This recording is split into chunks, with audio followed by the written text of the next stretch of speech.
सन 1962, ठंड का मौसम, बर्फ से ढके पहाड़ और एक युद्ध का काला साया, भारत और चीन के बीच। अक्साई चिन एक वीरान जमीन जहां खून की नदियां बहने वाली थीं। चीन की पीपुल्स लिबरेशन आर्मी ने धोखे से हमला किया।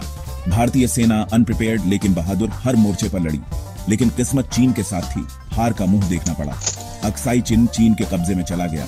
यह सिर्फ एक जमीन का टुकड़ा नहीं था, यह भारत मां के दिल का एक टुकड़ा था जो छीन लिया गया। एक घाव जो आज तक हरा है। सालों तक दोनों देशों के बीच तनाव बना रहा, सीमा पर झड़पें होती रहीं। फिर आया साल 2020, गलवान घाटी। एक बार फिर खून से सनी बर्फ। इस बार भारत पीछे हटने वाला नहीं था। जवाबी हमला उतना ही भीषण था। दोनों तरफ सैनिक शहीद हुए। दुनिया ने एक बार फिर युद्ध की दहलीज पर खड़े होते हुए खुद को पाया। गलवान की घटना ने दोनों देशों को जगा दिया। यह एक खतरनाक मोड़ था, एक ऐसी जगह जहां से पीछे हटना मुश्किल था। युद्ध किसी समस्या का हल नहीं, यह बात दोनों देशों को समझ आ गई। 2020 से 2024 तक बातचीत का एक लंबा दौर चला। कई बार उम्मीद जगी, कई बार निराशा हाथ लगी।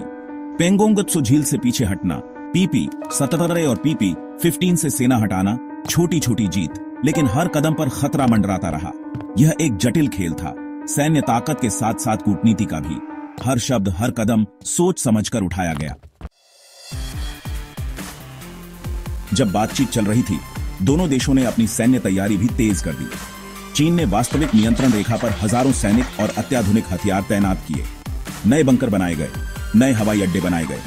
Type 99 tank, type 15 light tank, CH-4 drone, ये सब चीन की ताकत का प्रदर्शन थे। ये एक मूक चेतावनी थी, एक संदेश कि चीन पीछे हटने वाला नहीं है। सेक्शन 5, अस्थायी शांति, टेम्पररी पीस। आखिरकार 2024 में एक समझौता हुआ। भारत और चीन ने तनाव कम करने पर सहमति जताई। सैनिकों को पीछे हटाने का फैसला हुआ। लेकिन यह शांति कितनी पक्की है, यह सवाल अभी भी बाकी है। भविष्य क्या लाएगा कोई नहीं जानता, लेकिन एक बात तो तय है, भारत और चीन के बीच प्रतिस्पर्धा खत्म नहीं हुई है। No one knows what the future holds, but one thing is certain: the competition between India and China is not over. Hind महासागर में बढ़ती नौसेना गतिविधियां, अंतरिक्ष में होड़, आर्थिक प्रभुत्व की लड़ाई, ये सब आने वाले समय में तनाव का कारण बन सकते हैं। Increasing naval activities in the Indian Ocean, the race in space, the battle for economic dominance, all these can become a cause of tension in the times to come. चीन अपनी सैन्य ताकत बढ़ा रहा है। वह दुनिया को यह दिखाना चाहता है कि वह अब एक महाशक्ति है। China is increasing its military power. It wants to show the world that it is now a superpower. यह भारत के लिए एक बड़ी चुनौती है। हमें भी अपनी सैन्य क्षमता को मजबूत करना होगा। हमें अपनी सीमाओं की सुरक्षा के लिए तैयार रहना होगा।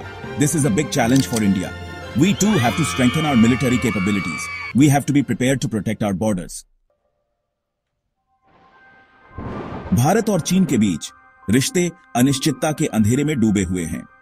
The relationship between India and China is mired in the darkness of uncertainty. हमें सावधान रहना होगा। We have to be careful. हमें हर स्थिति के लिए तैयार रहना होगा।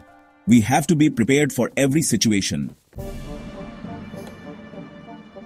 यह सिर्फ एक युद्ध नहीं है, यह एक सियासी खेल है। This is not just a war. This is a political game.